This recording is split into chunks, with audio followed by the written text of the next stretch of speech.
Guys, ano nga bang ibig sabihin ng green dollar sign sa ating mga videos?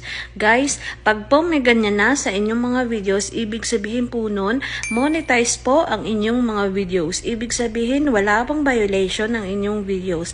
Paano nga ba natin i-check kung may ganyan na po sa ating mga videos? Ito po, sundan ninyo.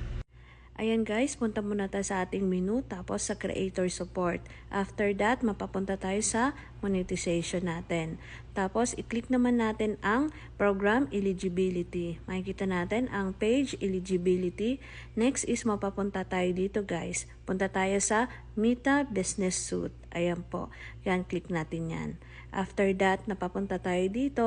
Punta naman tayo dito sa content. I-click lang po natin yung content guys. At makikita natin dyan yung publish. Pili lang po tayo sa post type kung ano po ang gusto natin. Kunyari Reels. Pindutin po natin yung